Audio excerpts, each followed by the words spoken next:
Certain publications do not have the willingness to take on insurance.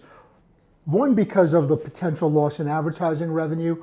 The other is because they're worried about the deep pockets of insurance companies. We don't want the insurance companies to pay $1 more than they owe, and we don't want them to pay $1 less than they owe. We just want them to pay the obligation that they accepted when they collected our premium. When your own father, the father of a roofer, has been gaslighted to say to his own son, look at these dirty roofers, what they're doing. Your money comes from nailing shingles to roofs. Yeah, exactly. That's what puts food on your family's table. Hey, how's it going? It's Tim Brown, and this is the Hook Better Leads podcast. And I'm here with Doug Quinn of the APA. Oh, God. I think we should leave that in there. Well, let's leave that in there. We're leaving that in just to show that this is legit and real. Yes. And he's actually going to have Coke and Red Bull dripping all over him throughout this interview. It smells good. Can you hand me a towel or something? Yeah. Here. There's tissues here. What we're talking about is the big lie of Florida insurance. The insurance game in Florida, it could spread to your state. And so I don't want you to get confused. This is not just about Florida. This has implications for the rest of the country. And personally, we'll put that at slow-mo, the splash in slow-mo, where it represents the disaster that could happen if insurance companies have their way, because they're essentially powerful. And I want to ask, to start this off, why are they so powerful, and what do they really control in this country? They control much that many people don't understand. They're powerful because, unfortunately, in America, money equals power, political and otherwise. So, insurance has huge amount of money, which, by the way, is our money, our premium money they're using, in many cases using it against us. But they are the second largest lobby, just behind Big Pharma in the country. They spend the second most amount of money, which is huge. That influences politics. They're one of the biggest advertisers. That influences the media and the media's willingness to air anti-insurance stories because it will impact, and that impacts law enforcement. In many cases, they're funding via grants much of the insurance fraud prosecution in some states. Whenever there's this much money at play and at stake, you were kind of talking about the military-industrial complex and how there's kind of this. There's a book that I like from back in the day called Manufacturing Consent, and it talks about what you were talking to me about this before. This is basically like getting the consent of the public through certain means and like news stories to get military money. Yep. Through tax dollars, and essentially partly. It also talks about essentially certain things are big advertisers in news. And news is a product, right? It's a product that would go away if it didn't have advertisers, or lessen if it didn't have advertisers. And one of those big advertisers happens to be insurance companies. A dominant one of the advertisers, which means that their salaries, their bread and butter is coming from insurance. And we know certain publications do not have the willingness to take on insurance. One, because of the potential loss in advertising revenue. The other is because they're worried about the deep pockets of insurance companies and these huge, intimidating legal departments that they have. I'm scared right now just thinking about it. What about law enforcement? What happens with law enforcement is, in America, fraud happens on all sides of the insurance claims process. It happens on all sides, and all fraud is wrong, and all fraud, regardless of what side they're on, should be investigated and prosecuted where found as a deterrent, because in the end, it impacts us, the consumer. Right? Anything that's bad for the consumer is bad for America. So now we do know fraud happens on all sides, but unfortunately, it's only prosecuted on one side. And the reason why is most fraud prosecutors don't go out and look for fraud. Those cases are walked into them by insurance company SIUs, special investigation units. It's like a detective bureau, and every insurance company has one, and they have confidential access to claims information, and they develop these cases, and then they walk them into prosecutors. And sadly, they never seem to turn themselves in. Oh, weird. They're only turning in the roofers of the world and the consumers and the public adjusters. So The problem with that is if all of those cases are getting funneled to prosecutors are all coming from insurance companies. One thing is, well, how does us as the consumer who pays for all of this with our taxes for the prosecution units? Many cases, the insurance money is actually funding the prosecution units through grants and premium taxes, et cetera. So how are you and I getting a fair shake of being defended from fraud perpetrated by insurance companies and the engineers and adjusters and TPAs that they hire? We're not. Who's developing cases to defend Mr. and Mrs. John Smith, John Q. Public, and walking them into prosecutors and say, these people are being defrauded by their insurance company or by the TPA or the adjusting firm or the engineering firm that they've hired? No one is doing that, at least until the APA was developed. The APA, we're only about 4 years old. We're the first ever organization in American history that develops cases submitted to us by our members, who are in many cases people, restoration professionals in the field, and we will develop them and investigate them and walk them into prosecutors. But what happens is, in many cases, what we don't have that the insurance industry has is immunity from civil prosecution. If the insurance company, and one of the things they love to do, if the insurance company comes and accuses you of fraud and walks you out of your office in handcuffs, and they love to put your picture all over the paper and your orange jumpsuit or striped jumpsuit with the terms crooked contractor, dirty contractor, contractor fraud. We see these, sort of gaslighted, beat around, and they're wrong. And they've ruined your business. They've ruined your reputation in the community. They cost you how much money on defense counsel, and the cases don't fly, or they get withdrawn, or you're found not guilty, which P.S., doesn't make it on the front page like it was the day you were arrested. If found not guilty, you may not make the news at all, or a charge is dismissed. But if they're wrong, you cannot sue them unless it's a case of malicious prosecution.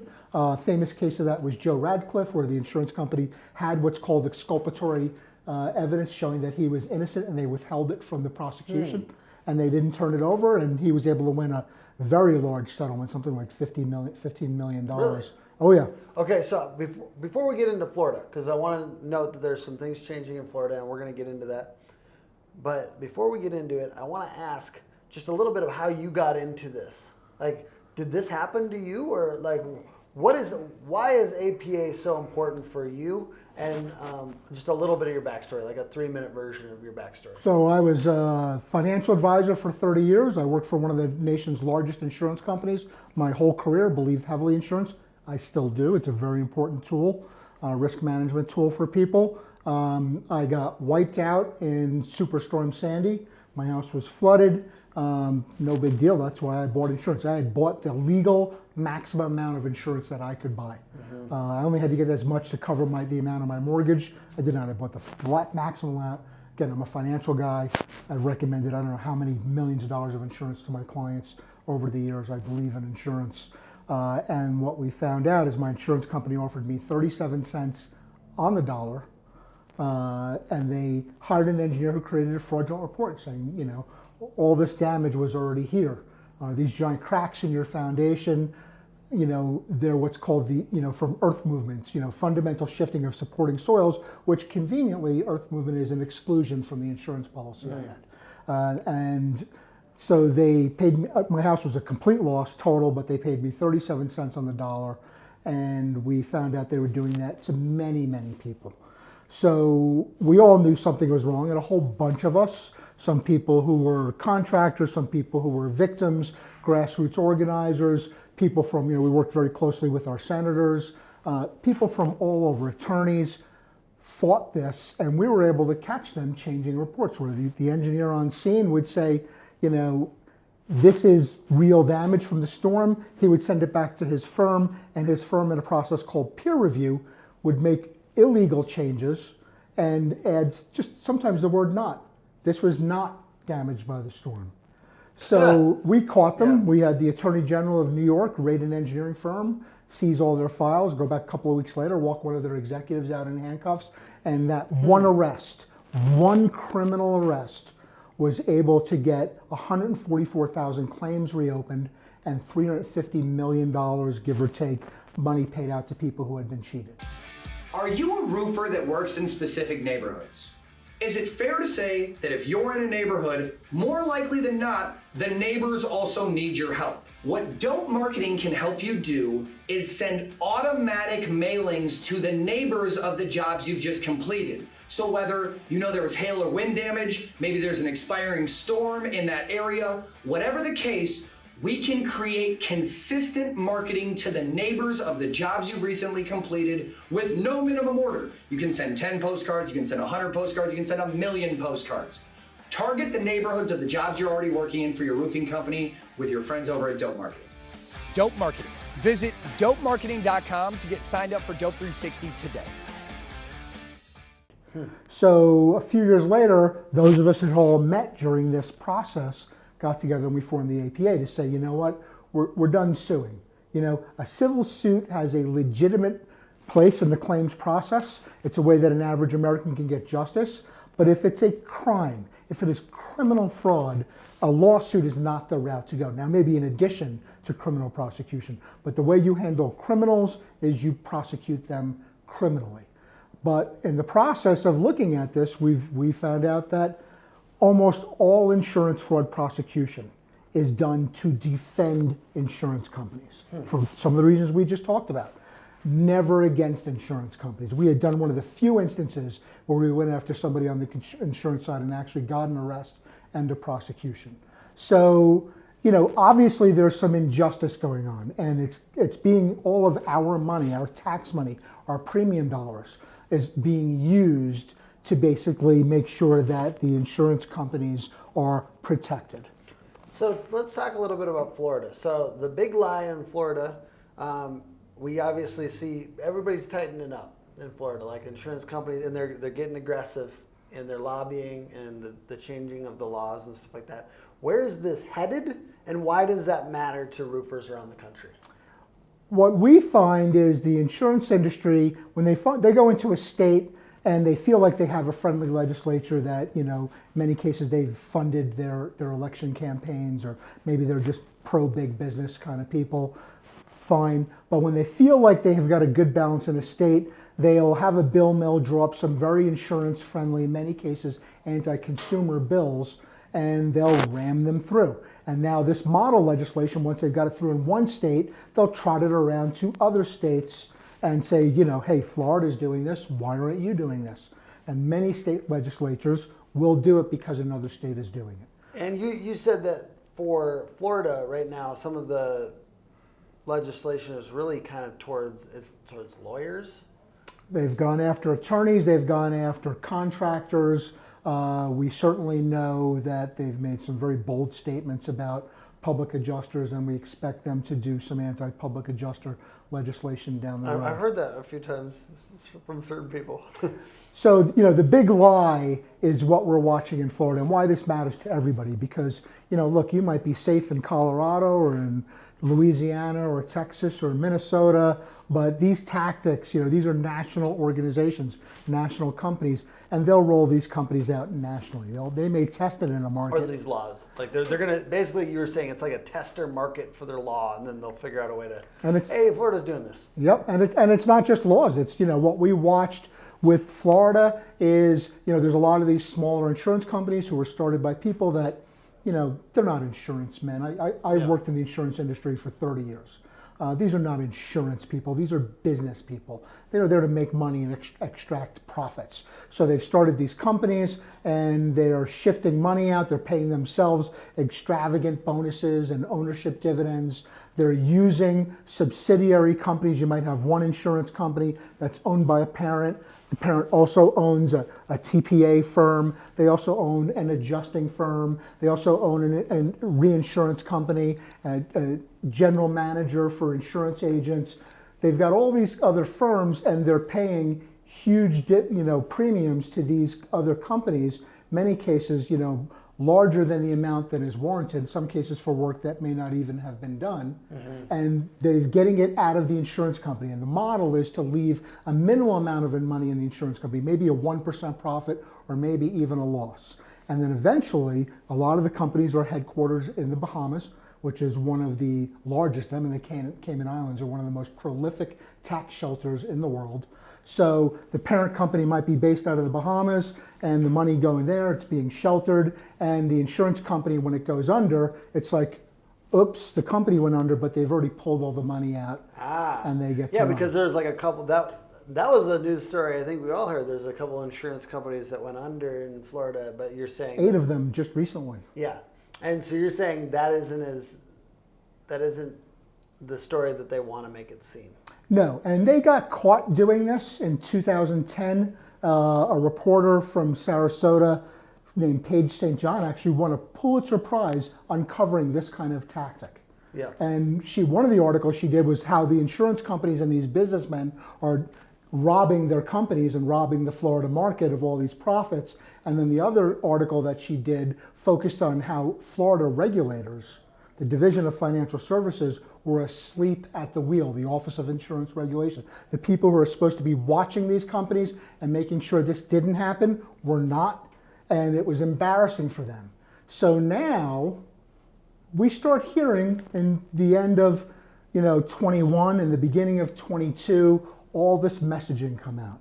Lawyers and public adjusters and roofers are defrauding insurance companies, and your premiums are going up because of lawyers and public adjusters and roofers. Coincidentally, everybody who's on the policyholder's side at the time of a claim. Mm-hmm. And these companies are going under because of roofers and lawyers and public adjusters are gaming the system.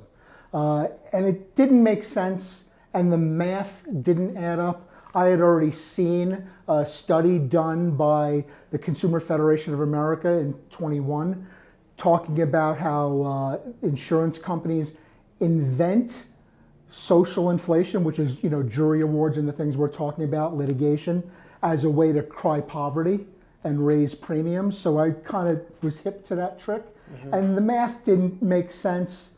And it also started sounding very much like what had happened in 2010. They started putting out, basically gaslighting the community. We started hearing different elected officials and the people who work for them saying, this is what's going on. They're gaming the system. That's why your premiums are going up. That's why these companies are going out of business. People believe them. And honestly, I think even like we talked about people parroting back what they've said, because they're very good at propaganda, essentially. And ultimately, it's marketing. So, whoops.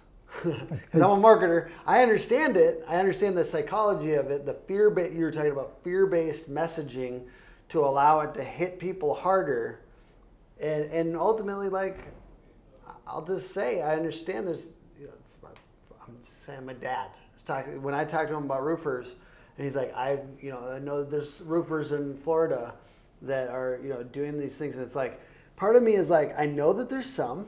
You know what I mean? I know that there's some roofers. Happens on all sides. Yes, it happens on all sides. But then at the same time, it's like, who's getting down there and fixing up this stuff when, like ultimately that's what these homeowners and these policyholders have paid for. And it's just it's sad that in this case, my dad, who's generally like, sympathetic towards small business and cares, and he's not that easily swayed by like mainstream media and propaganda of things like this, is kind of convinced, and he's kind of on the big company side in this situation. It kind of makes me sad. You know what I mean? Like the fact that people are demonizing roofers and my dad believes them, it makes me a little sad. I know he's not going to watch this, so. Well, that's the big lie. The big lie is you put it out there enough, you tell it enough, and now other people are telling it for you. So the elected officials and the insurance companies started putting it out there, and then the news media started picking it up and putting it out there. And now you have other people doing your work for you. Now your dad, your own father, the father of a roofer, has been gaslighted to say to his own son, look at these dirty roofers, what they're doing. Marketing company for roofers, but still I feel like my kinship is with roofers. Like let me tell you something. Your money comes from nailing shingles to roofs. Yes, exactly. That's what puts food on your family's table. Exactly. So, this is what's happening. This big lie is getting out there, and everyone just believes it. And they're quoting statistics that nobody has a source from. There's crazy statistics that, they started to look into, and but you say it enough, and those statistics now it's a fact. Yeah. So we started looking into that, and I started watching these companies go under one after another, and I started to say this feels very much like the scandal that happened in 2010. So the APA was able to hire a researcher, and by the way, some of the people we heard is from our own investigation team, because they're on calls, in the industry, and they're hearing people from Florida saying, yes, roofers and lawyers and public adjusters are scamming the system. And now they're starting to believe it and come to me, and I had to sort of educate our own investigators about this. That's how prevalent this messaging is. But I was able to put a researcher on it, and the first thing we looked at two pieces. One is executive compensation. Because basically, before Hurricane Ian hit, and I think about 6 or 7 companies had gone under this year before Hurricane Ian hit in September. And there hadn't been a major hurricane in Florida since Hurricane Michael in 2018. And then we had Irma in 2017, and before that, there hadn't been a major hurricane for something like 12 years. So in between Michael in 18 and Ian in 2022, they've collected millions of dollars of premiums. Where did all this money go? How are these companies going under in an environment where there hasn't been a major hurricane, which is the dominant loss in Florida? Yeah, there's one-offs and people are burning their houses down with cigarettes and there's little wind events, fine. But the hurricanes are the ones that do the big damage. So where's all these millions of dollars going? So I put a researcher on it, and we looked at two things. One is executive and ownership compensation. And the other thing that we looked in and we're still digging into is this shell game of moving money between different subsidiaries with similar ownership, moving money from your left pocket to your right pocket and saying, oops, my insurance company, my left pocket is broke. Let's put it into receivership. Let's stick to Florida Insurance Guarantee Association with all of the responsibilities and all those claims, and let's leave 80, 100,000 people stranded with no insurance product and trying to find a policy out there. Why is some of this like a test market for these types of things, Florida? Why does Florida get the shaft so much? Florida isn't always the test market. I know they sort of look at a national environment. Now, one of the reasons why Florida is a little unique is after 2004, some big storms down there, a lot of the big carriers pulled out of Florida. And, insurance regulators and any Department of Insurance, one of their roles is to make sure there's enough, there's a viable insurance market, there's enough carriers. So they started relaxing. They started letting people, form insurance companies, and you sort of had to have a certain amount of reserves. You had to have a certain degree of pedigree. You had to make it look like it was going to be a reasonable thing. And, now they're starting to get desperate, so it feels like they lowered their standards a little bit. And you watched a bunch of businessmen come in and say, what kind of a model can we put in to be able to make money in the Florida insurance market? May I ask a quick question? Is the light on for the mic? This right? Yes. Okay, I perfect. mean, there's not a light, but the screen is moving. Okay, let me just check this real quick. Is that the question that you wanted to ask? No. We're good. I just wanted to Okay. make sure that. I just want to make sure it's all still clean. I felt like the question you wanted to ask is like, how am I faring now that we've knocked over my Red Bull and Coke? Oh, yeah. It's just like a little half a swallow. Yeah. How are you doing without the caffeination? I'm surviving. The APA, we're a resilient organization, and our corporate motto is suck it up, buttercup. Okay, I like that. I have a half little swallow left. There's some carpet dust in there. And Let's see him down it. Okay, so you saw it here, folks. Just noting that these things in Florida, like how might else roofers deal with this if certain things like this are happening in Florida now? Scary because sometimes they test things in certain markets. They get something passed and then they say, oh, it's in other states. So how can roofers be thinking about this? How can we deal with that? What can we make as a positive change? It feels a little scary. Roofers, you want at least 5 solid lead gen tactics building chemistry. Let's say you have door knocking, referral systems, job site branding, and you add in aggressive SEO, paid ads, and boom! Smells like more leads. Hookagency.com. so the first thing I will say, and maybe we should have started with this, is your ethics matter more than anything, right? Ethical, honest, sincere business we know that insurance is very important. It's a very important tool for the average American to be able to afford a loss and weather a loss that would normally be catastrophic, right? It's a way that we all sort of share a risk. So insurance is very important, and we don't want the insurance companies to pay $1 more than they owe, and we don't want them to pay $1 less than they owe. We just want them to pay the obligation that they accepted when they collected our premium. We want them to deliver what we see in all of those commercials every 10 minutes. And you can't even watch a show without seeing multiple commercials. We just want them to honor that. So what can people do if they want to join the APA? You can go to apassociation.org, click on membership. There's multiple categories of membership. You know, if you're in the business of claims and you make money in claims, then you would be a professional style membership. We have a professional membership. We have a corporate membership where your whole company can be a part of. And we also have board advisors, but that's a different, you have to get voted in. If you get nominated, you have to get voted in by the board of directors. It's a little bit more required, but just simple, become a professional member. It's a cup of coffee a day. It's $84 a month. I'm a proud professional member. Yes, sir, you are. And not only do you support this great work that you guys are doing in advocacy, I think also the swag is good. The logo is good. And you'd mentioned that you guys, you know, you've had the opportunity to testify and that you've also been quoted by several publications. Yeah, I mean, listen, we're a newer organization. We've only been around for 4 years, which, you know, the CFA's been around for 60 years. So we're the new kid on the block, but we're getting a huge voice because we get to say the things that other people are afraid to say.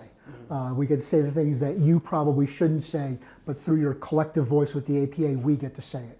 So we've been quoted in the New York Times, U.S. News and World Report, Fortune magazine, multiple other newspapers. We've testified in multiple state legislatures. I've testified on the floor of the U.S. Senate and got to call out insurance company defense firms, got to call out the engineering firms, some cases by name, and call them fraudsters, and that's in the permanent congressional record. So, you know, and the things that we talk about, which is, you know, having researchers and a prosecution team. We have the first ever SIU in American history designed to defend you, to defend consumers, where our members can What's turn SIU? cases. Sorry. Special Investigation Unit. Okay. That's like the detective bureaus that the insurance companies have to work against you. Well, we have one that works for your customers. We call it a CPU, a Consumer Protection Unit. It's run by some of the top insurance fraud prosecutors and detectives in the United States. They're brilliant, and we are now the people that can develop cases turned in by our members. Because remember, none of the board of directors or none of the executives in the APA are in the claims business, so we're not the boots on the ground in the field. You are. So you see the fraud, you bring it to us, we'll investigate it. If we see it looks like actual criminal fraud, there's enough, you know, evidence to prove it, then we will refer it to prosecutors to be investigated. So that's a big thing, and that takes money. You know, having the research staff to see where the insurance companies are paying themselves, you know, in huge dividends and bonuses, to see where they're hiding money overseas. That takes a lot of money and focus and effort to do that, and nobody else is doing it. So, you know, you come be part of the APA, you be part of the team. A common question I will get from people is, hey, what's in it for me? And I always say, you know, what if I told you nothing? What if I said for the price of a cup of coffee a day, your customers, the people that put food on your family's table, are getting taken advantage of at the lowest point of their lives by billion-dollar corporations. And this is a way that we can stand up and defend them, which is what Americans do, right? We stand up for others who are being taken advantage of. We stand up for justice. We stand against, you know, what we see as, you know, systematic wrongs that are being perpetrated against vulnerable people. For the price of a cup of coffee a day, you can be part of that team. Is that enough for you? You make a good living in this business, and this is a way for you to give back.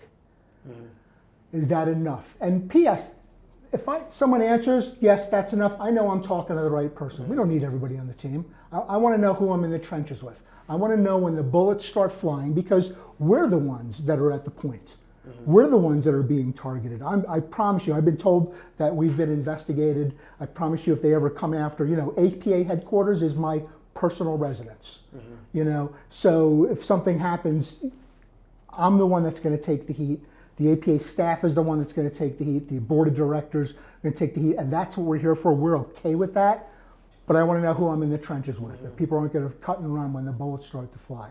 So, and yes, there are benefits to you to being an APA member. You can look on our website or talk to the great Megan O'Shea. She'll be happy to talk to you about that.